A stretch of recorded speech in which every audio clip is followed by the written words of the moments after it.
Bonsoir. Il avait 4 ans lorsqu'il est mort. Grégory en aurait eu 38 le mois dernier. Durant toutes ces années, la justice n'a jamais cessé de se demander qui a tué ce petit garçon rieur et facétieux dont le visage sera à jamais associé à l'un des plus grands désastres judiciaires français, à tel point que l'on parle parfois de dossier maudit. Grégory, la malédiction des juges, c'est le titre de ce nouveau numéro de Complément d'enquête.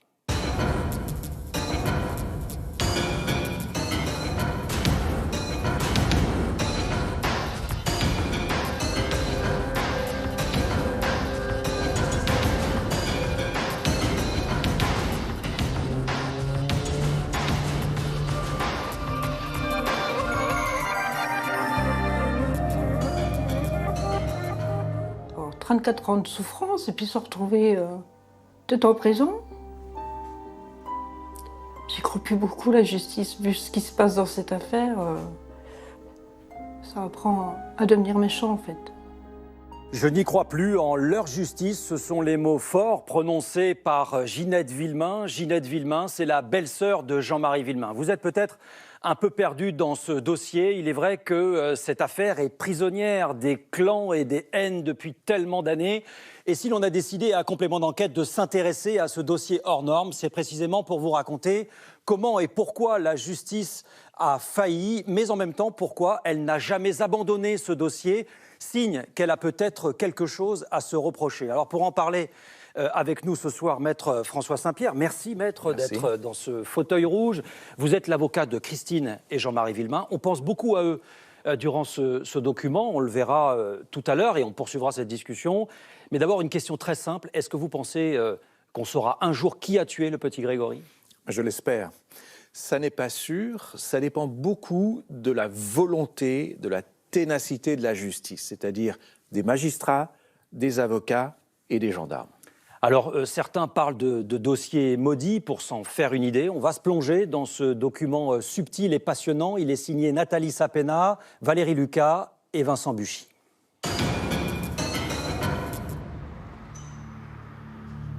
Le mystère et l'espoir. Dans le matin glacé, les journalistes sont en faction. En fait, ils attendent depuis 33 ans. Ils attendent que la justice trouve enfin l'assassin d'un petit garçon de 4 ans, Grégory Villemain. Mais les enquêteurs ont un doute sur la validité de cette avis. Ce jour-là, tout le monde veut y croire. Il y a quelques mois, le grand-oncle de Grégory, Marcel Jacob, a été mis en examen pour enlèvement et séquestration suivis de mort.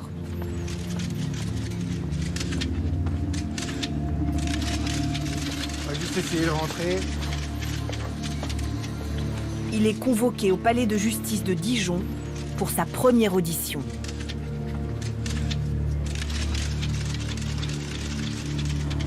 Ce qui est intéressant, c'est que ce personnage, on le connaît peu dans la famille de Grégory. En 1984, on ne parlait pas du tout de Marcel Jacob, on ne l'avait pas du tout mis dans la boucle des potentiels suspects. On a vraiment envie de savoir à quoi il ressemble. Est-ce qu'il est, parce qu'il est quand même accusé, en tout cas pour l'instant, il est mis en examen de faits qui sont extrêmement graves. On a envie de savoir un petit peu qui est cet homme. Marcel Jacob, 72 ans, un membre éloigné de la famille du petit Grégory, retrouvé noyé dans la Vologne, pieds et poings liés, le 16 octobre 1984. Une tragédie qui hante la justice depuis 3 décennies et qu'elle n'a jamais renoncé à élucider.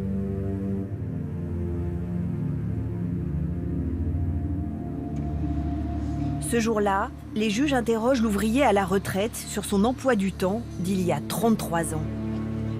Était-il bien à l'usine au moment du crime, comme il l'assure ? Après 8 heures d'audition, il maintient sa version. Son alibi est conforté par 10 témoignages. Devant les journalistes, le procureur général est embarrassé. Ce qu'il faut comprendre, c'est que c'est une affaire qui sera longue et que c'est pas sur la foi d'une seule audition que l'on pourra faire des déductions définitives sur la solution de ce dossier. Un espoir déçu, un de plus dans l'affaire Grégory. À peine relancée, l'enquête semble mal engagée. Mais est-elle tout simplement faisable, aussi longtemps après? Quelques semaines plus tard, Marcel Jacob sera autorisé à rentrer chez lui dans les Vosges et à retrouver sa femme après 6 mois de séparation. Sa mise en examen est annulée pour vice de procédure. Dernier épisode d'une longue série d'errements et de cafouillages. C'était l'erreur qu'il ne fallait pas commettre. S'il y a un dossier où il ne faut pas commettre d'erreur, c'est l'affaire Grégory. Comment peut-on avoir aujourd'hui confiance en la justice quand on voit que un dossier est maudit jusqu'au bout? Il est maudit depuis le début. Il est maudit depuis le 16 octobre 1984. C'est-à-dire que c'est un enchaînement de défaillances et un enchaînement de dysfonctionnements. L'affaire Grégory Villemain est l'interminable chronique d'une défaite de la justice. De son déshonneur, incapable d'identifier un assassin d'enfants caché dans une famille des Vosges.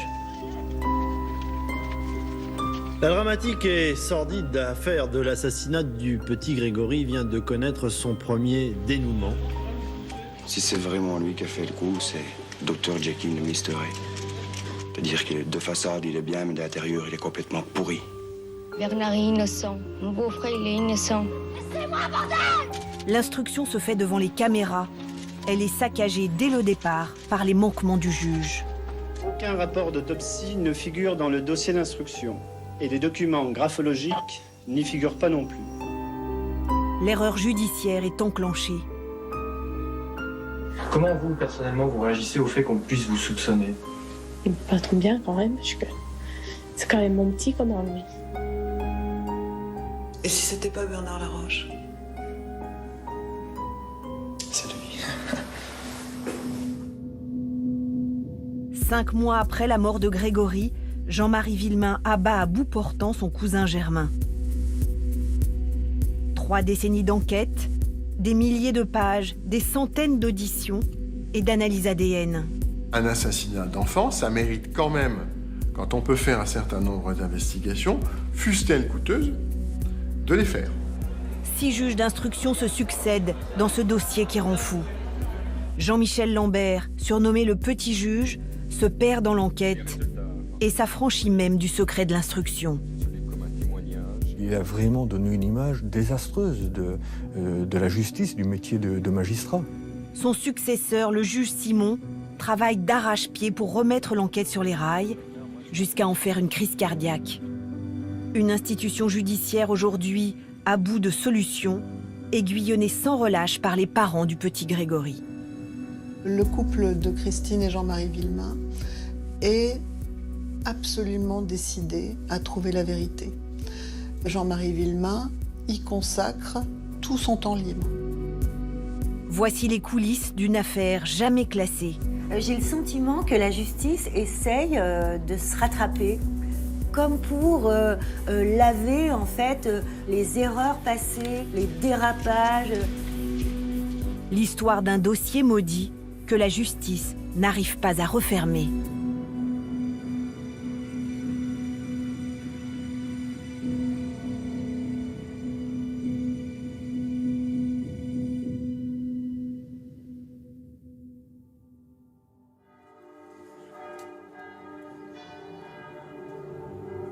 En ce mois de juillet 2017, la malédiction de l'affaire Grégory a encore frappé. À la cathédrale du Mans, on enterre Jean-Michel Lambert.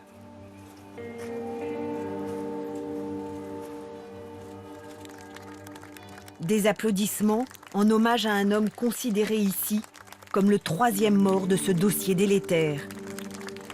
Le petit juge, comme on l'a surnommé, s'est suicidé à 65 ans, au moment même où 3 nouvelles mises en examen relançaient l'enquête. Christophe Gobin est l'un des journalistes qui connaît le mieux l'affaire Grégory. Depuis une dizaine d'années, il avait aussi noué avec le juge Lambert une amitié essentiellement épistolaire. C'est à lui que le juge a envoyé sa dernière lettre. Je l'ai reçu une semaine après son décès. La lettre a été écrite, je pense, quelques heures ou quelques minutes avant qu'il mette fin à ses jours. Donc c'est une explication de son geste. Et il y a un post-scriptum qui est sans ambiguïté. Je vous autorise bien entendu à publier intégralement ce courrier. Donc quand j'ai lu ça, là effectivement il était évident que la lettre elle m'était écrite mais que j'étais qu'un messager ou un transmetteur. Une dernière fois, le juge fait la une de la presse, lui à qui l'on a tant reproché son goût pour les médias. Dans cette tribune posthume, il estime que la justice se fourvoie avec les 3 nouvelles mises en examen. Les événements depuis juin dernier sont voués normalement à l'échec. Pour ne pas perdre la face, on cherchera un bouc émissaire. Autant dire qu'il est tout trouvé. Je refuse de jouer ce rôle. Si j'ai parfois failli, j'ai cependant la conscience parfaitement tranquille. 30 ans plus tard, le petit juge ne supporte plus d'être la cible des critiques, d'incarner le symbole de ce désastre judiciaire. J'ai décidé de me donner la mort, car je sais que je n'aurai plus la force désormais de me battre dans la dernière épreuve qui m'attendrait. Le suicide de Jean-Michel Lambert est l'aboutissement d'un long calvaire qui commence à Épinal dans les années 80. La ville est paisible, la région isolée, a priori pas le lieu propice pour lancer la carrière d'un juge débutant. Quand il arrive à Épinal, il est reçu par son chef de juridiction de Nancy et qui lui dit ah bah écoutez, c'est formidable, si vous aimez marcher, si vous aimez la nature, Épinal, les Vosges, vous allez voir, ça va vous plaire. En revanche, il n'y se passe rien sur le plan judiciaire.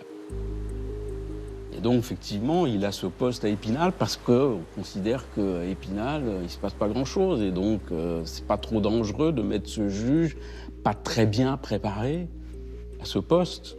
À la sortie de l'École nationale de la magistrature, il avait été indiqué sur le cas du juge Lambert, apte à toutes les fonctions, sauf celle de juge d'instruction. Il n'avait pas forcément la vocation d'être magistrat.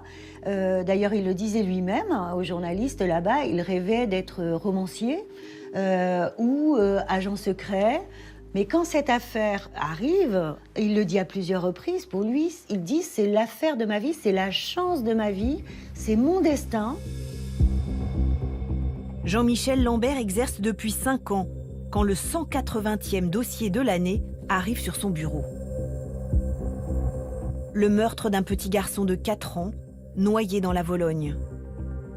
Sa première affaire d'envergure nationale. Au début, l'enquête démarre sur les chapeaux de roue. Une lettre revendique le crime. J'espère que tu mourras de chagrin, le chef. Ce n'est pas ton argent qui pourra te redonner ton fils. Voilà ma vengeance, pauvre con. C'est l'ultime acte d'un corbeau qui s'acharne sur la famille Villemain depuis des années. Le mobile est effroyable, l'assassinat d'un enfant pour châtier son père. Les enquêteurs découvrent une famille pétrie de haine et de jalousie. Très vite, les soupçons se tournent vers Bernard Laroche, le cousin germain de Jean-Marie.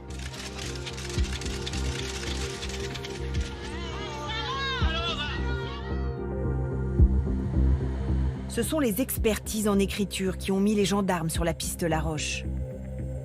Dès les premiers jours, ils font faire des dictées à l'entourage des Villemain. Des dictées main droite, main gauche. 147 dictées que Marie-Jeanne Berrichon-Sédaine a expertisées à un moment où aucun nom n'émergeait. Elle les a comparées aux 4 lettres écrites par le corbeau.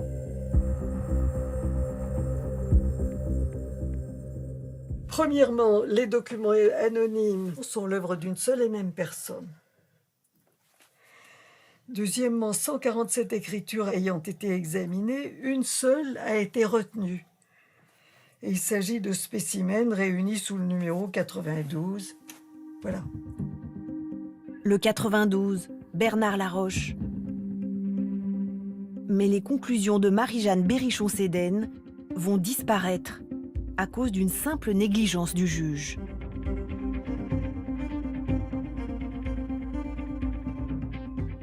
pourquoi les rapports ont été sortis du dossier? Parce qu'ils étaient annulés. Pour quelle raison?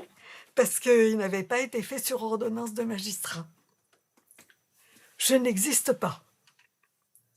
Vous êtes là, mais moi je suis un fantôme. Le juge Lambert n'a pas respecté le b.a.-ba de la procédure. Il a laissé les gendarmes désigner l'experte par une réquisition, alors qu'il aurait dû lui-même rédiger une ordonnance. Quand j'ai vu la réquisition, j'ai téléphoné au commandant Chaillan en lui disant « Nous ne travaillons pas sur réquisition, nous travaillons sur ordonnance ». Et il m'a dit « C'est M. Lambert qui veut qu'on procède de cette façon ». Et moyennant quoi, j'ai travaillé dans ces conditions-là, sachant que nos expertises seraient annulées. Aux yeux de la justice, Bernard Laroche n'est pas l'auteur des courriers anonymes. Il ne le sera jamais, car les 7 expertises suivantes ne le désigneront pas. Pourquoi le juge Lambert n'a-t-il pas respecté cette procédure basique, alors que son directeur d'enquête, le capitaine Sesma, le lui a également rappelé? Le juge Lambert a refusé de faire les ordonnances qui juridiquement étaient nécessaires parce qu'il n'était pas déjà très sûr de sa connaissance et des textes et du code de procédure pénale, de toute évidence. Il y a un défaut de professionnalisme évident. Et puis, il n'avait pas envie de les faire parce que ça prenait davantage de temps. Erreur de procédure, autopsie incomplète, reconstitution bâclée. Toute sa vie, le juge Lambert a dû se justifier sur ses 2 années d'instruction, comme ici, en 2014, lors de la promotion de son dernier essai. De combien d'injustices suis-je coupable? Et publié au Cherche Midi, c'est votre nouveau témoignage. Vous êtes dépassé par les événements, vous, petit juge? Non. Dépassé sur le plan médiatique, bien entendu, parce que, je le répète, on ne pensait pas que cette affaire prendrait une telle ampleur. Mais sur l'affaire elle-même, sur laquelle je ne dirai rien sur le fond, nous avions différents indices, éléments permettant de penser que l'affaire serait rapidement résolue. Oui, mais alors on vous accuse encore aujourd'hui, on dit que vous n'avez pas fait ce qu'il fallait, notamment pour les analyses d'écriture du fameux Corbeau qui avait envoyé des lettres. Ça serait trop compliqué à entrer dans le détail, il faudrait vraiment... Vous rejetez ces accusations finalement? Grosso modo, oui. Je précise que j'étais seul juge d'instruction à Épinal du 1er septembre au 31 décembre 1984. Avec cette année-là, j'ai eu 229 dossiers. J'avais 2 cabinets à gérer. Mais en 1984, personne ne se doute encore que le juge d'Épinal n'est pas à la hauteur. Pas même le capitaine Sesma, qui travaille d'arrache-pied sous ses ordres. Les gendarmes ratissent cette vallée ouvrière où des familles hermétiques taisent leurs querelles. Ils multiplient les auditions. Au bout de 3 semaines, ils convoquent le témoin numéro 184, la jeune belle-sœur de Bernard Laroche. Muriel Boll a 15 ans. C'est une jeune fille qui est assez renfermée, qui ne parle pas facilement à l'époque. Donc, c'est au fur et à mesure des questionnements qu'elle arrive à comprendre effectivement le déroulé. La prise donc, du petit Grégory sur le devant de sa maison. Devant le maréchal des logis-chefs Burton, Muriel raconte qu'elle était avec son beau-frère quand il aurait emmené Grégory dans sa voiture. Bernard a quitté la voiture. Il s'est absenté 2 minutes. Lorsque Bernard est revenu, il était accompagné d'un petit garçon. Il le conduisait par la main. Bernard a ouvert la portière arrière et l'a fait monter. Il me semble qu'il portait un bonnet. C'était quand même très important, c'était quelque chose, voilà, elle avait donné un déroulé, voilà, on avait pratiquement la clé d'énigme. Muriel réitère ses aveux devant le juge Lambert. L'enquête bascule. Elle n'a que 15 ans et vient d'envoyer en prison le mari de sa sœur, chez qui elle habite. Un témoin particulièrement fragile et exposé, mais au lieu de la protéger, Jean-Michel Lambert va faire tout le contraire. Trop fier de son enquête, il ne résiste pas à l'envie d'aller bavarder avec les journalistes. Qu'est-ce qui vous a permis de l'inculper?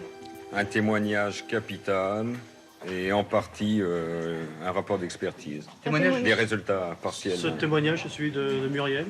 Exact. Qu'est-ce qu'elle vous a dit exactement? Ah ça, je n'ai pas le droit de vous le dire. C'est le secret d'instruction. Mais Muriel a accompagné Bernard Laroche sur les lieux du crime. Elle était dans la voiture. Elle était dans la voiture, oui. Il n'a pas fallu longtemps à Isabelle Béchler, reporter d'Antenne 2, pour que le juge lui livre ses secrets. 30 ans plus tard, elle est encore sidérée par ses réponses. Grand moment où le juge d'instruction ne protège pas ce qui est l'armature de son instruction.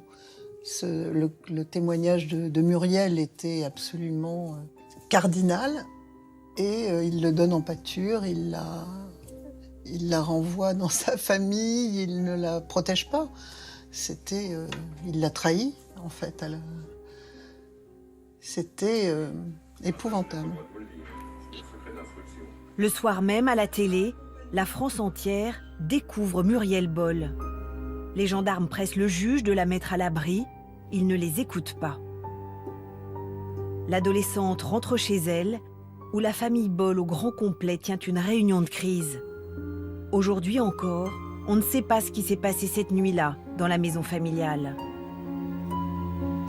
Mais dès le lendemain, Muriel se rétracte. Chez le juge à Épinal, puis devant la presse, conviée par ses frères et sœurs sur le perron de la maison.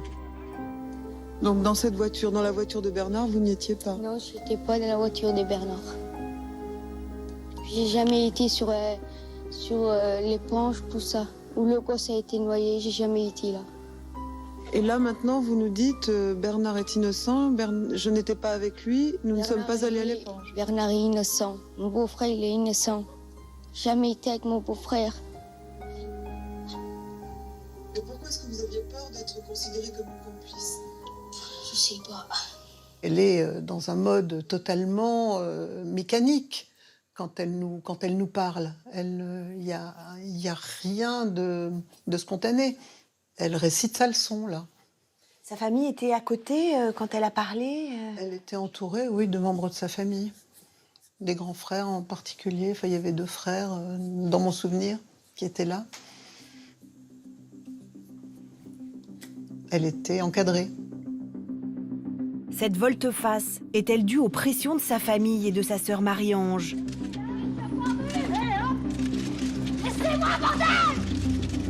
Ou comme l'affirment ses avocats, les gendarmes lui auraient-ils extorqué ses premiers aveux? Tous les juges qui se succèdent vont buter sur cette question. Muriel Boll, cadenassée pour toujours. L'affaire Grégory devient l'affaire Lambert.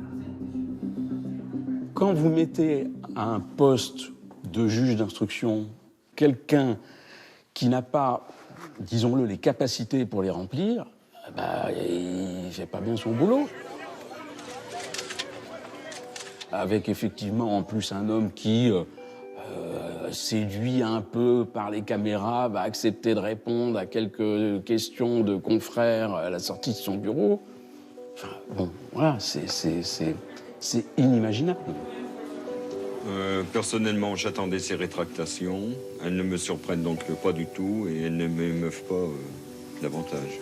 Le juge Lambert rayonnait quand il était devant un groupe de journalistes ou de caméras encore plus. C'est quelqu'un qu'on a ressenti comme un peu, comment dire, je ne veux pas être trop méchante, mais il y avait de l'infantilité. Il était très content de lui.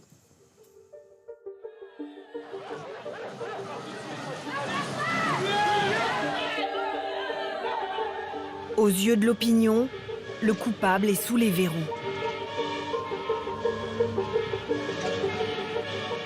Mais quand les avocats de la défense entrent en scène, ils découvrent un dossier très mal ficelé. Aucun rapport d'autopsie ne figure dans le dossier d'instruction et les documents graphologiques n'y figurent pas non plus. Nous sollicitons la mise en liberté de Bernard Laroche. L'accumulation d'erreurs de procédure a fait le jeu des avocats de la défense qui s'en sont emparés, qui ont profité des failles du juge Lambert pour faire annuler ces pièces. On ne sait pas en fait officiellement comment est mort Grégory, puisque l'autopsie n'a pas été faite jusqu'au bout. Est-ce qu'effectivement il est mort dans la Vologne noyée? Est-ce qu'il a eu une piqûre d'insuline puisqu'on a retrouvé une seringue pas loin? On ne sait rien. Quant à Bernard Laroche, son principal suspect, le juge Lambert le garde en prison, mais le délaisse.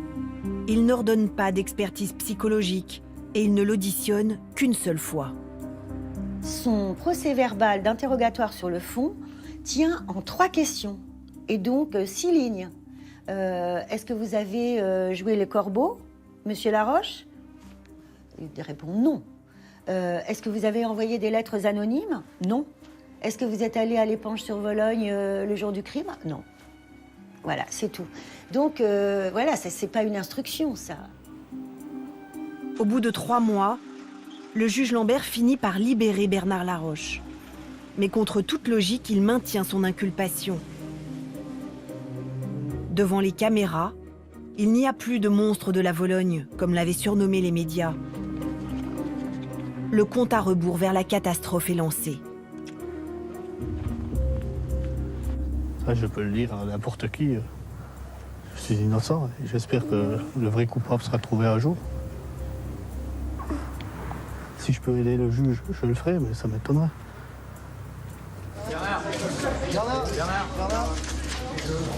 Les avocats ont mis en scène sa libération dans les moindres détails.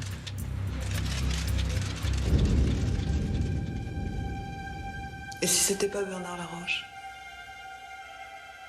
C'est lui. Vous êtes sûr?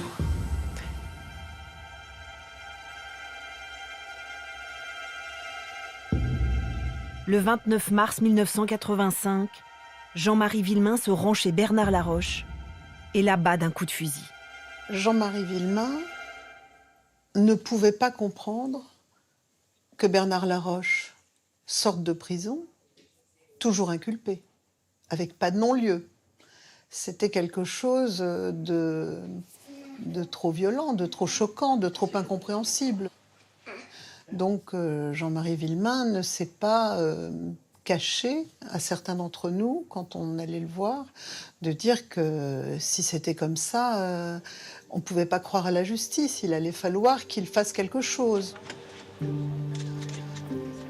Nous avons essayé de dire au juge Lambert. Mais comme à son habitude, le juge paraissait au-dessus de ça. Il avait un côté, oui, qu'est-ce que vous venez me dire là? Je sais ce que je fais. Une espèce d'indifférence très très étrange, quoi. À ce stade, le juge Lambert ne maîtrise plus rien. En réalité, c'est toute l'institution judiciaire qui est en roue libre. 3 jours après l'assassinat de Bernard Laroche, le ministre de la Justice, Robert Badinter, est invité à la télé. L'homme qui vient d'abolir la peine de mort défend son petit juge. Je suis excédé et du procès qu'on fait à la justice française et de son injustice, et du procès qu'on conduit actuellement à l'encontre des juges d'instruction. Je tiens quand même à rappeler que ce sont des hommes qui ont des nuits difficiles avec de grands problèmes de conscience. Alors justice aussi pour les juges d'instruction. Le garde des Sceaux ne prend pas la mesure du naufrage de l'instruction Lambert. Une faute pour Maître Moser, l'avocat de Jean-Marie et Christine Villemain qui les accompagne depuis le début. Robert Badinter m'a beaucoup déçu dans le traitement réservé à l'affaire Villemain. La hiérarchie de M. Lambert était aux abonnés absents. Le président de la chambre d'accusation a parmi ses attributions celle qui consiste à surveiller le bon déroulement des instructions dans les cabinets des magistrats instructeurs. Et bien là, la cour d'appel de Nancy a laissé M. Lambert patauger dans son marécage, et c'est quelque chose que je relève 30 ans après avec colère. La deuxième affaire Grégory démarre. le juge Lambert, sans recadrage de sa hiérarchie, se montre encore plus extravagant. Il abandonne la thèse Laroche et se précipite sur une nouvelle piste, Christine Villemain. Le juge Lambert sentait donc qu'il était obligé de reculer de plus en plus, puisque les pièces importantes de son dossier, les pièces à conviction, s'effaçaient les unes après les autres. L'action de la justice contre Bernard Laroche était éteinte de par sa mort. Donc le juge n'avait plus que le choix de faire un virage à 180 degrés. Et la thèse de la mère était la seule thèse possible.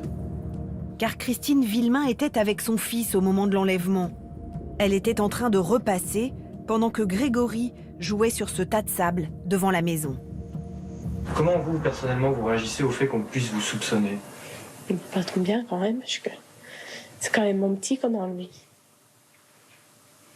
Oui, finalement, c'est quand même vous la victime dans cette affaire. Et vous avez l'impression qu'on essaie un peu de semer le trouble dans l'enquête? Oui, parce que le petit n'est plus là, j'ai plus rien. Je sais pas ce que ça m'aurait rapporté d'avoir fait ça. Sur son visage pétrifié, la presse lit de la duplicité. La campagne contre elle est d'une violence inouïe. Le juge Lambert, lui, savoure sa notoriété. La grande romancière Marguerite Duras demande à le rencontrer. Il lui confie ses états d'âme. C'est affreux pour moi d'avoir à l'inculper, d'avoir à en passer par ce moment-là. Le petit juge devient une vedette. Il pose dans elle avec des vêtements prêtés par l'hebdomadaire. Il y avait une fragilité chez lui qui était énorme. Un juge d'instruction qui est chargé d'une enquête et qui avoue plus tard qu'il a pleuré devant la personne qui suspecte d'avoir tué son enfant. Enfin, bon, je pense que cette affaire l'a complètement dépassé. Christine Villemain a-t-elle eu le temps matériel de commettre le crime pour lequel elle est toujours inculpée? Telles sont les questions principales auxquelles le juge Lambert va tenter de répondre le plus précisément possible. Le juge a établi 25 charges contre Christine Villemain.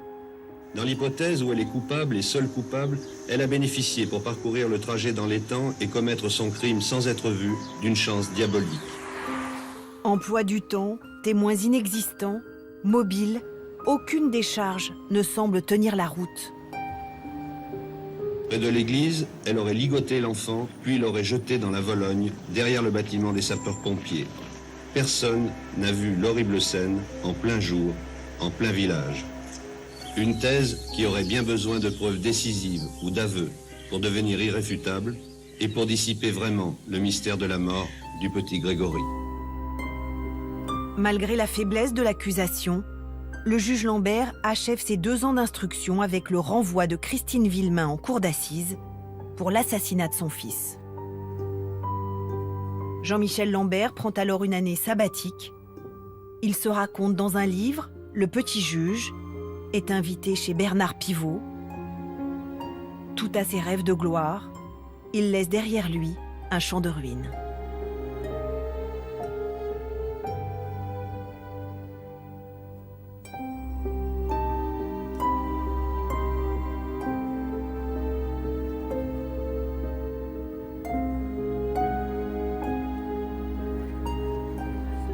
En cette année 1987, la France découvre le successeur du juge Lambert, Maurice Simon.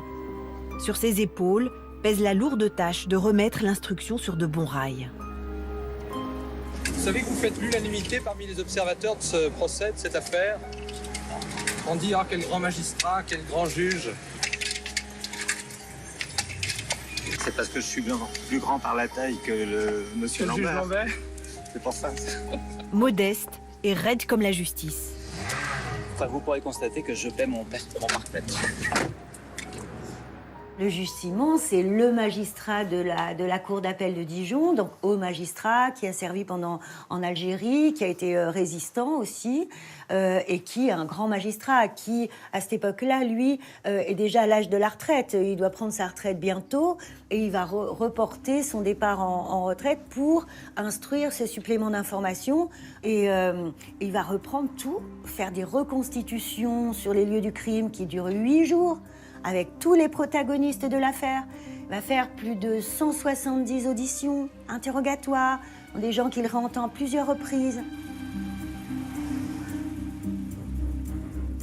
J'ai vécu avec Jean-Michel Lambert une pseudo-reconstitution du crime qui a duré, si tout va bien, 3 heures. Bien. J'ai vécu une reconstitution avec Maurice Simon qui a duré 3 jours. 3 heures, 3 jours. Donc ceci pour vous montrer le sérieux, la rectitude, la conscience professionnelle de chacun de ces 2 magistrats. C'est le jour et la nuit. C'est vraiment un grand monsieur. Moi, c'est vraiment, dans ma vie, une personne d'une très haute valeur morale que j'ai rencontrée. Et je pense que c'est lui qui sauve la justice.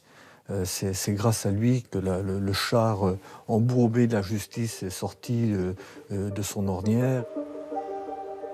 Avec lui, pas de magazine People, pas d'interview au débeauté à la sortie de son cabinet. Pour la presse, le juge Simon est cette silhouette flegmatique, filmée au téléobjectif sur les rives de la Vologne.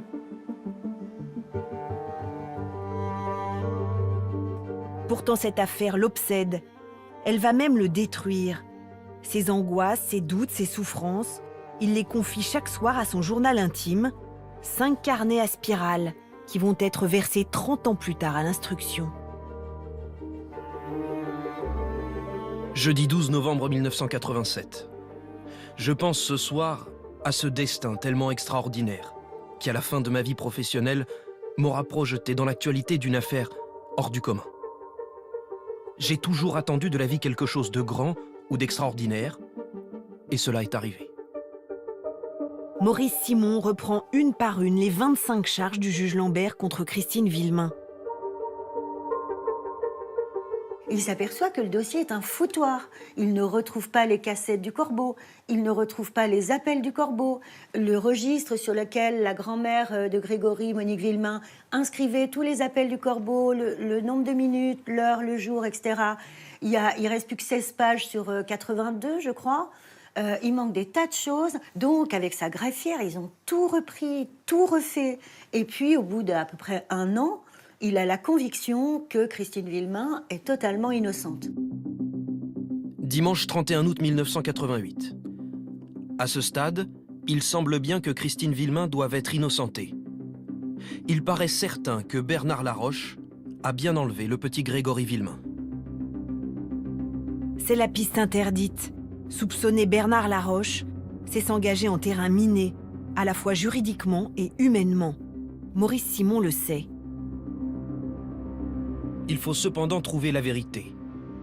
Mais je sais combien je me ferai d'ennemis quand je déboucherai sur la piste Laroche. J'aurais tout fait porter par un mort. Ses premiers ennemis, ce sont les avocats de Bernard Laroche et de sa veuve Marie-Ange. Maître Pron, féroce défenseur de la CGT et des ouvriers, et Maître Welzer, qui avait 29 ans quand il a pour la première fois rencontré Bernard Laroche en prison. 2 hommes qui défendent la mémoire de Bernard Laroche envers et contre tous les juges. On n'instruit pas contre un mort. C'est juridiquement irrecevable. Et la loi, heureusement, protège le caractère contradictoire d'une instruction. Lorsqu'un juge ou des enquêteurs avancent sans qu'il y ait de contradiction, sans qu'une personne ne puisse se défendre, c'est interdit. Quand elle n'est pas dans le dossier, quand elle est morte, vous ne pouvez pas. C'est trop facile de s'essuyer les pieds sur quelqu'un qui est mort et qui ne peut pas s'exprimer. Et avec nous, Maître Pron, avocat de la famille Laroche. Entre les pro-Laroche et les pro-Christine, c'est la guerre. Laroche est mort. Aucune information à charge ou à décharge ne peut avoir lieu aujourd'hui sur Laroche. On ne peut pas juger un mort. Cette guerre va entraver l'enquête du juge Simon. Jeudi 13 octobre 1988. Journée éprouvante. Pron fait tout pour nous mettre en difficulté. Sa haine contre moi, qu'il a avouée au procureur général lundi, a matière à se déployer. On peut tout attendre de cet homme odieux. Les Corbeaux de la Vologne reprennent du service. Vendredi 15 décembre 1989. Dans mon courrier, une nouvelle lettre de menace de mort contre moi. On me fait comprendre que je serai bientôt tué et que je ne verrai pas 1990. Il a été menacé de mort, ses petits-enfants ont été menacés de mort, Il a dû à un moment donné solliciter une protection policière, non pas tant pour lui, mais pour sa famille. Et il était véritablement la bête noire de certains personnages. On peut contester le travail d'un magistrat si on a des arguments qui sont sérieux et raisonnables, mais on n'a pas le droit d'attaquer l'homme et d'être aussi vicieux que l'ont été certains vis-à-vis de Maurice Simon. En apparence, le juge Simon semble inébranlable. Mais ses carnets révèlent qu'il est dévoré par sa mission. Il allume des cierges à la Vierge Noire de Dijon. Il est angoissé par ses alertes cardiaques. L'affaire est-elle en train de le rendre fou? Mercredi 23 septembre 1987. Réveillé au petit matin, j'écris un poème sur le petit Grégory. Le juge Simon présentait l'image du vieux sage qui maîtrise, quoi. Fermé, juriste, et quand on lit les carnets, on s'aperçoit qu'il n'a pas du tout échappé à la folie qu'est cette affaire-là, quoi. Cette affaire l'a rongé, l'a hanté, quoi. Il est parti dans des états d'âme, et je veux dire, des phases de dépression complètement insensées. Je pense que si ses supérieurs avaient lu les carnets, je pense qu'on aurait essayé de le dessaisir de l'affaire. On aurait vu qu'il n'était pas serein, quoi. Pour Maître Welzer, l'avocat de Bernard Laroche, ces carnets sont la preuve du parti pris du juge Simon à l'encontre de son client. C'est du grand n'importe quoi. Depuis 33 ans, il y a un dossier. La justice, c'est le dossier. Que dit le dossier? Que disent les témoins? Que disent les experts? Eh bien, les 7 experts auprès de la Cour de cassation disent que la lettre du 16 octobre 84 n'a pas été écrite par Bernard Laroche. Les experts en voix disent que ce n'était pas la voix de Bernard Laroche sur les cassettes du Corbeau. Personne n'a vu Bernard Laroche poster la lettre. On n'a pas trouvé de corps de lettre chez Bernard Laroche. Voilà, c'est tout. Il n'y a rien. Après plus de 2 ans de travail intense, le juge Simon est exténué. Son instruction s'enlise. Il va alors commettre un faux pas, la seule entorse aux règles qu'il s'est fixées. Une interview à la télévision. Ça fait maintenant un certain nombre d'années que vous êtes plongé sur ce dossier. Est-ce que vous connaissez le meurtrier? Non, je peux pas vraiment. Et tout ça, ça débouche sur un mobile et un personnage. Un mobile, un ou des personnages. Pourquoi des personnages? Il peut y avoir plusieurs. C'est une possibilité. Ah. C'est la ligne jaune. Voilà. C'est la ligne jaune qui franchit à un moment, qui va se retourner contre lui, qui va le fragiliser. Je pense qu'il y avait aussi, de sa part, une volonté d'envoyer un signe dans les Vosges en disant, voilà, moi, Maurice Simon, j'enquête, j'ai un certain nombre d'éléments, je sais des choses, j'avance. Quelques jours plus tard, le juge se fait piéger par un journaliste du Nouveau Détective. Dans cet entretien publié sans son accord, il cite le nom de Laroche comme potentiel kidnappeur du petit Grégory, une aubaine pour les avocats. Monsieur Simon s'est dessaisi en quelque sorte lui-même. Il vient de dynamiter son instruction. L'interview qu'il a donnée au Nouveau Détective, venant après celle qu'il a donnée à la 5, font qu'il ne peut plus apparaître comme un magistrat impartial. La défense porte plainte pour violation du secret de l'instruction. Le juge Simon est à terre. Vous nous feriez une déclaration, c'est plus simple, parce que non. Quelle déclaration voulez-vous que je vous fasse? Quelle déclaration voulez-vous que je vous fasse? Jeudi 18 janvier 1990. Le coup est très dur pour moi. J'ai vraiment tout subi dans cette affaire du diable.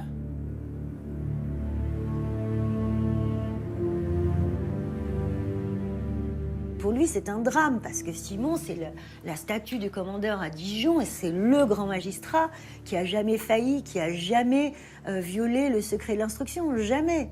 Et donc là, il en est malade. Et de toute façon, il est déjà cardiaque, il est fragile du cœur. Son cardiologue lui dit « Mais arrêtez-vous, monsieur Simon, arrêtez-vous ». Et fin janvier 90, il fait une attaque cardiaque, il tombe dans le coma. Et quand le président Simon se réveille, il est totalement amnésique. Et donc, il a oublié les 19 000 pages du dossier Grégory qu'il connaissait sur le bout des doigts. Le juge Simon ne retrouvera jamais la mémoire. Il ne saura pas que son colossal travail sera parachevé par le juge Martin, pour aboutir en 1993 au non-lieu historique qui innocente Christine Villemain. Les 25 charges sont toutes balayées. Il n'y a pas de charge contre Christine Blaise, épouse Villemain, d'avoir assassiné son fils Grégory. Cette erreur judiciaire est anéantie. À ce jour, la seule certitude établie par la justice, c'est que Christine Villemain n'a pas tué son enfant. L'unique procès a été celui de Jean-Marie Villemain, jugé pour l'assassinat de son cousin Bernard Laroche. Le président s'est fixé 2 objectifs. D'abord, juger Jean-Marie Villemain pour l'assassinat de Bernard Laroche, mais aussi tenter d'élucider le mystère de la Vologne. Les faits sont reconnus. C'est un procès qui aurait pu se tenir, allez, on va dire en 2 jours. La difficulté, c'est qu'on va y rester 7 semaines. Et on va y rester 7 semaines parce qu'on va remettre tout le dossier à plat de façon à voir s'il y a quelqu'un qui craque. La magie ou la force d'une audience criminelle, c'est que quelquefois, vous avez des retournements de situation, soit de la part d'un témoin, soit de la part d'un accusé qui finit par reconnaître, avouer, quelque chose comme ça. Près de 200 acteurs du drame défilent à la barre. Ça fait 9 ans que j'attends pour m'expliquer, parce que personne ne me laisse le temps d'expliquer qu'est-ce que j'ai à dire. Un procès où chaque membre de la famille est un suspect. C'est pas Bernard Laroche, le corbeau. Et c'est pas vous le corbeau? Non, moi non plus. Devant la France entière, tous les protagonistes sommés de s'expliquer. La mère, les experts, les enquêteurs, les journalistes.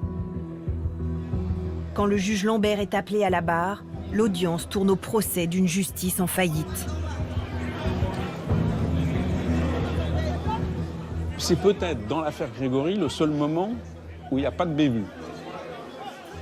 Mais à la fin, il ne se passe que la condamnation de Jean-Marie Villemain pour l'assassinat de Bernard Laroche à 5 ans de prison, mais l'affaire Grégory n'est toujours pas résolue. Et tout le monde retourne chez soi, aussi bien dans les Vosges qu'ailleurs, sans avoir la solution. La justice estime avoir fait tout ce qui était en son pouvoir. Le dossier est clôturé, il n'y a plus ni enquête ni juge d'instruction. Il ne reste qu'un couple meurtri,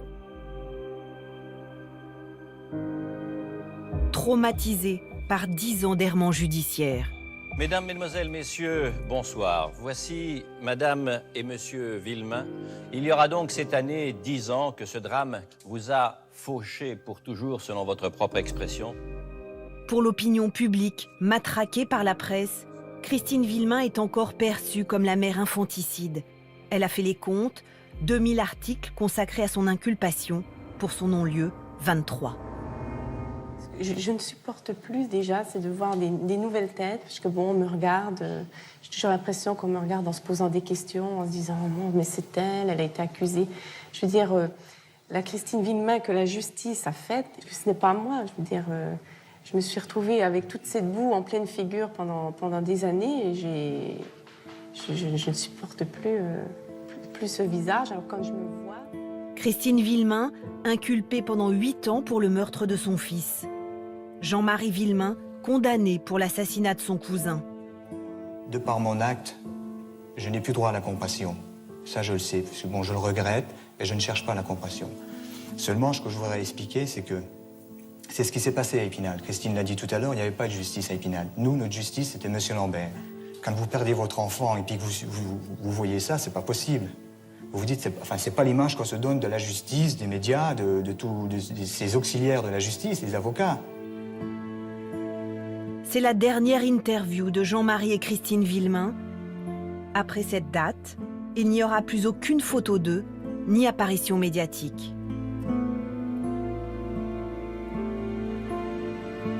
la Vologne se replie sur ses secrets et l'affaire Grégory sommeille pendant 15 ans. 15 années pendant lesquelles les Villemain n'ont jamais abandonné leur combat.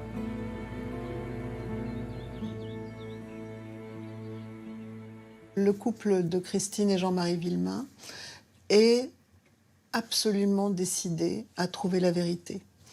Jean-Marie Villemain y consacre tout son temps libre.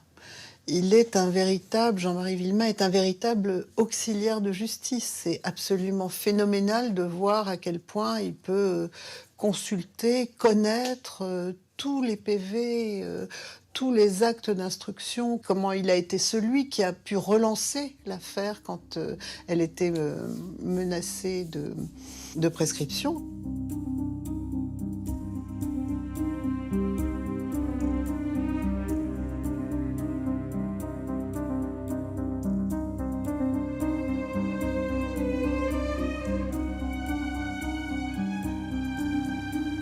Le compte à rebours est lancé. Sans nouvel acte d'instruction, le dossier Grégory sera bientôt prescrit.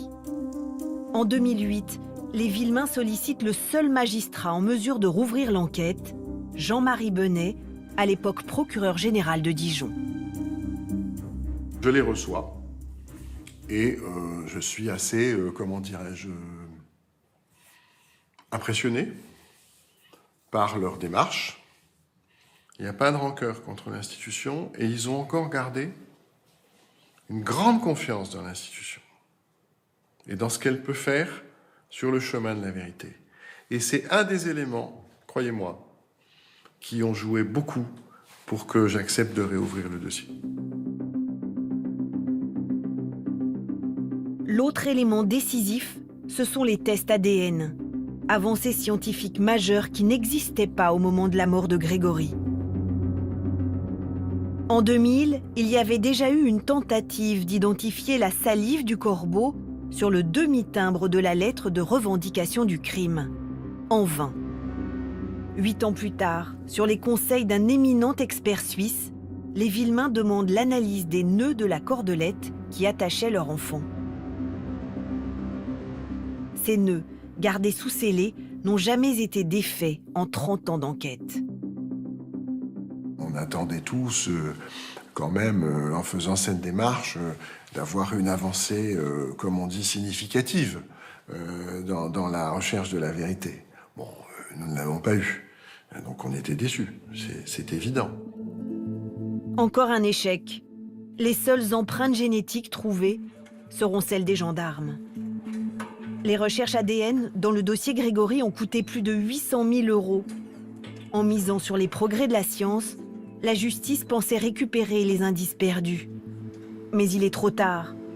Pour les experts de l'IRCGN, le laboratoire de pointe de la gendarmerie, le mal était fait dès le premier jour de l'enquête. Quand on regarde les images de l'époque de la scène d'infraction, si vous voulez, tout le monde piétine la scène.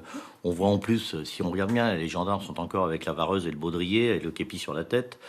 On saisit des objets... tout le monde se les passe, il n'y a pas la protection que l'on connaît aujourd'hui.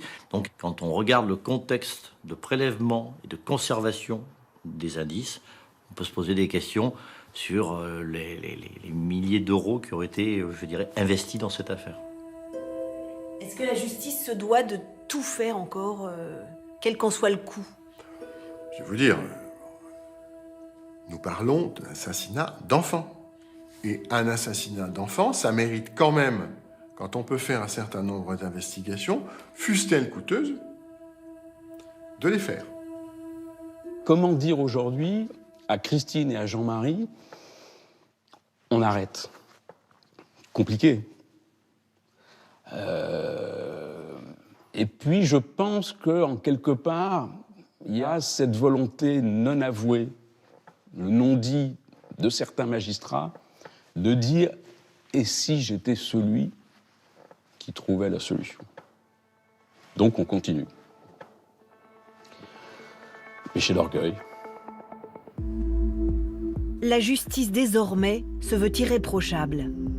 À Dijon, celle qui dirige l'instruction depuis 2011 est une magistrate, Claire Barbier, expérimentée et rigoureuse comme le juge Simon. Elle est épaulée par le procureur général Jean-Jacques Bosc, chargé notamment de la communication. À ce stade, ce que l'on peut dire, c'est que les investigations qui sont corroborées par l'analyse criminelle montrent qu'à l'évidence, plusieurs personnes ont concouru à la réalisation du crime. Après les tests ADN, les magistrats misent sur un dernier espoir, Anacrime, un logiciel informatique capable de recouper les milliers de pièces de ce dossier tentaculaire, de traquer les faux alibis et les versions contradictoires. Anacrime aboutit à l'hypothèse du complot familial et à 3 mises en examen, les premières depuis 33 ans. Muriel Boll, aujourd'hui mère de famille, Jacqueline et Marcel Jacob, les grands-oncles et tantes de Grégory.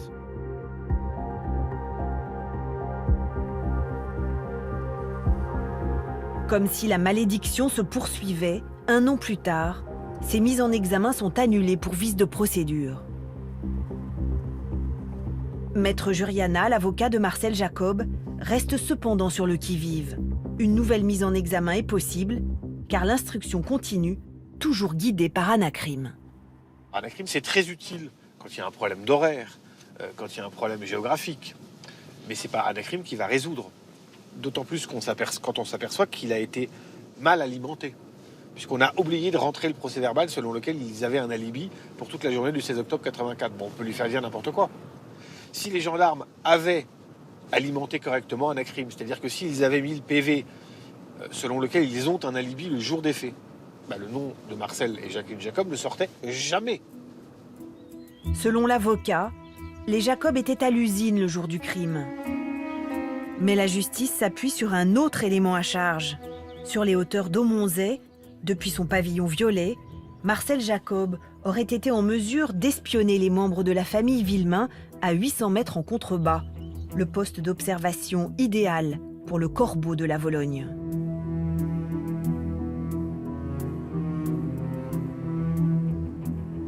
L'hypothèse est invraisemblable pour Maître Juriana, qui veut nous le démontrer in situ. Au moment de notre tournage, Marcel Jacob est encore mis en examen et a interdiction de parler à la presse. Bonjour Stéphane. Bonjour Monsieur Jacob, ça va? Ça va, oui, merci. Ouais. Je viens parce que je veux voir un certain nombre d'éléments pour montrer qu'on ne voit pas, parce que j'en ai assez qu'on puisse dire que tu voyais bien les choses.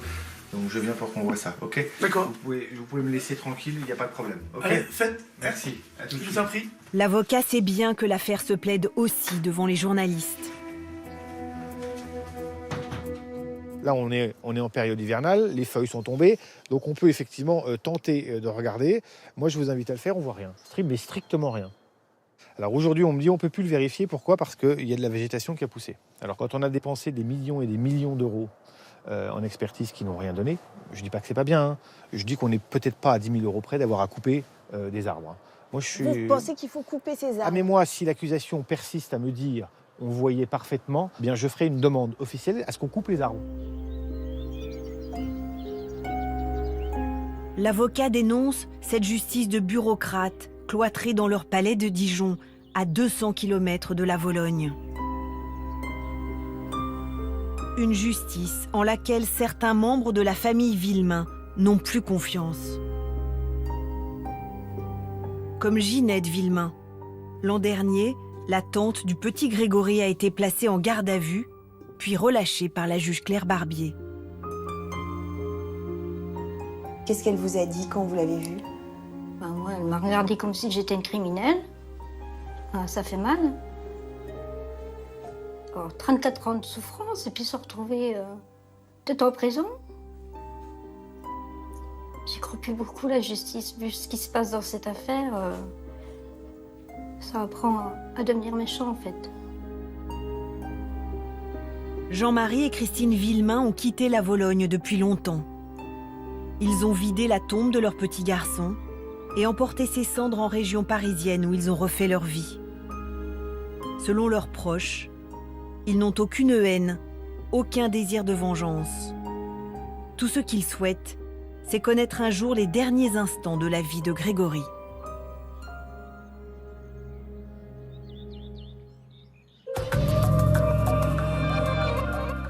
Voilà pour ce document signé Nathalie Sapena, Valérie Lucas et Vincent Buchy. On est évidemment frappé par ces errements de la justice durant toutes ces années.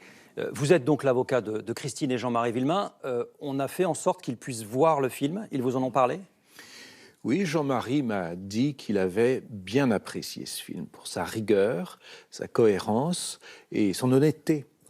Il s'agissait de rendre compte de 34 ans de procédure, avec des phases extrêmement violentes dans un sens, dans un autre. C'est un documentaire qui leur semble très fidèle à la vérité historique. Quel regard vous portez sur ces errements de la justice durant toutes ces années ? Par exemple, est-ce que Christine Villemain, vous l'avez vu, j'imagine, à plusieurs reprises, est-ce qu'elle vous parle des premiers entretiens avec le juge Lambert ? Bon, le premier regard que je porte sur l'affaire, je le porte sur Christine Villemain et Jean-Marie, la première fois où je les vois. Et ce qui m'a frappé, c'est leur sincérité et en même temps leur sensibilité, leur souffrance extraordinaire. Ce qu'ils ont vécu est abominable. Et la justice en est responsable. Il faut, lors de ce procès, revenir sur les errements de la justice, vous le disiez, mais la mise en accusation de Christine Villemain était inadmissible. C'est un crime judiciaire. Alors la justice, elle s'est rachetée. Un crime judiciaire, carrément. Oui, absolument. Ce qu'a subi cette femme est inadmissible. La justice s'est rachetée grâce au travail du président Simon, au président Martin. Ce sont les magistrats successifs de la Cour de Dijon qui ont établi, qui ont prouvé son innocence dans un arrêt de non-lieu rendu en 1993 et qui est très motivé. Alors, le couple Villemain vit, je ne sais pas s'il faut dire dans l'anonymat, mais enfin, en tous les cas, loin des caméras. Et évidemment, on le comprend... Dans une grande discrétion. Aisément, après tout ce qui s'est passé. Est-ce qu'on peut quand même raconter un petit peu quelle est leur vie aujourd'hui ? Parce que c'est important de savoir s'ils se sont reconstruits. Et oui, ils se sont reconstruits. Oui, je peux vous le dire tout en respectant leur vie privée, bien entendu. Ce qu'ils ont vécu était terrible. Lorsque l'affaire judiciaire s'est soldée par ce non-lieu pour Christine, par la condamnation de Jean-Marie, vous le savez également, on l'a rappelé tout à l'heure, pour l'assassinat de Bernard il a Laroche. fallu reconstruire leur vie. Donc ils ont quitté les Vosges et ils se sont installés dans la grande région parisienne où ils ont chacun... Ils ont 3 enfants. Ils ont 3 enfants. Qui sont en pleine réussite. Aujourd'hui, mais bien sûr, adultes, qui sont enseignants, qui ont leur vie active, leur vie familiale. Et eux deux ont mené leur carrière. Jean-Marie est aujourd'hui un heureux retraité, heureux, je ne sais pas. Mais en tous les cas, un homme qui a le temps de penser, de réfléchir au passé qu'il a vécu. Alors précisément, il est encore plongé, évidemment, dans cette affaire, et il a un rôle à l'égard de la justice. Vous diriez quoi ? Qu'il est d'une certaine façon un auxiliaire de justice, un juge à domicile. Il faut préciser qu'il a mis au point plusieurs logiciels, des logiciels qui racontent l'histoire par le temps, de façon chronologique, par les personnages, par les lieux également. Enfin, c'est un travail de fourmi. Il vous aide d'une certaine façon, il aide la justice. Mais mieux que cela, Jean-Marie Villemain est le meilleur connaisseur de ce dossier. Vraiment. Et nous, ces avocats, avec Thierry Moser, Marie-Christine Chastan-Moran, quand nous voulons un détail sur un point de chronologie, nous le lui demandons. Et dans la minute qui suit, ou 10 minutes, nous avons un mail avec la réponse. C'est vrai qu'il a mis au point un minute par minute de ce qui se passe entre 17h15, qui est le moment de la disparition supposée de Grégory, si je ne me trompe pas, et 21h, qui est l'heure officielle constatée de la mort. Et c'est sur cette période que se concentrent à peu près toutes les interrogations aujourd'hui.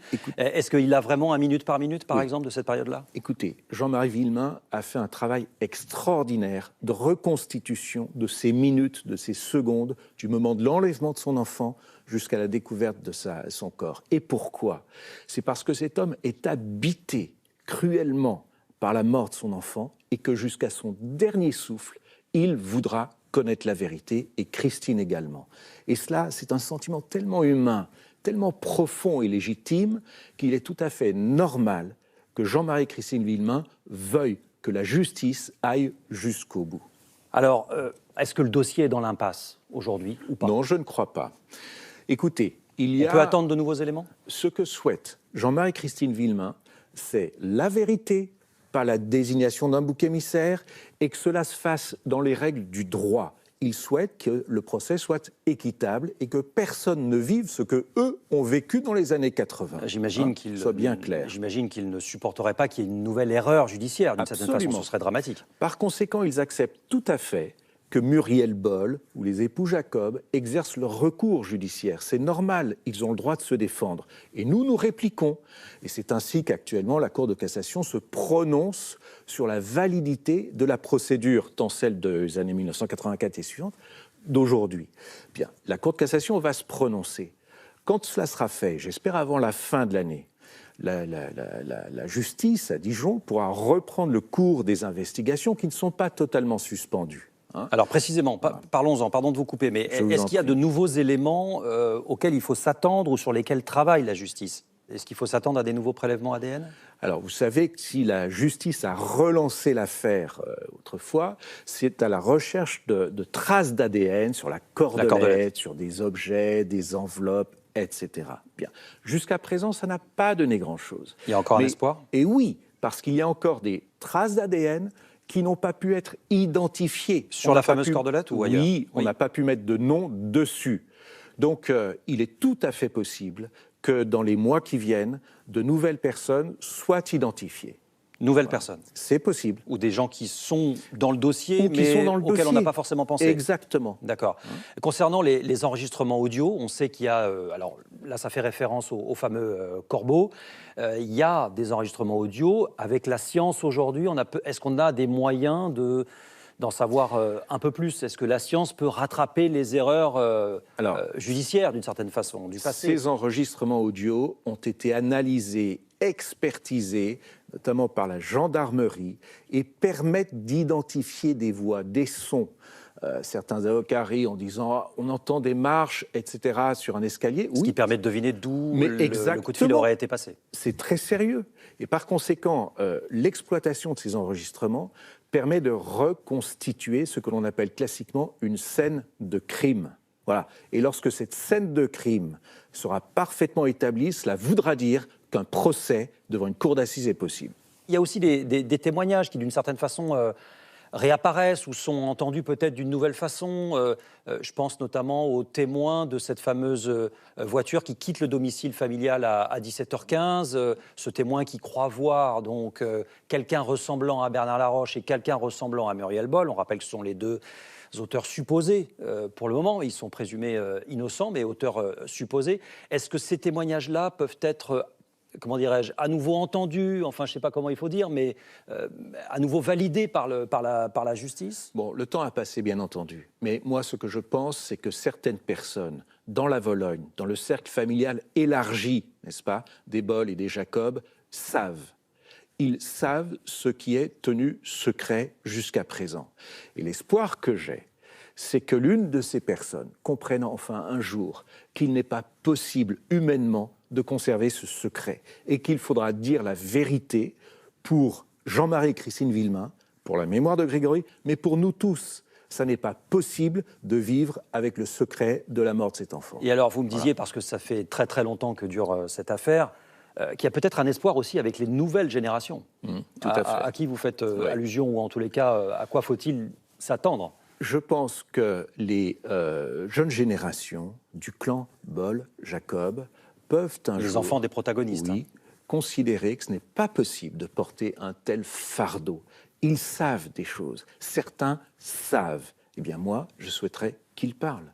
Dans quelle disposition d'esprit sont vos clients, Christine et Jean-Marie Villemain, face à tout cela ?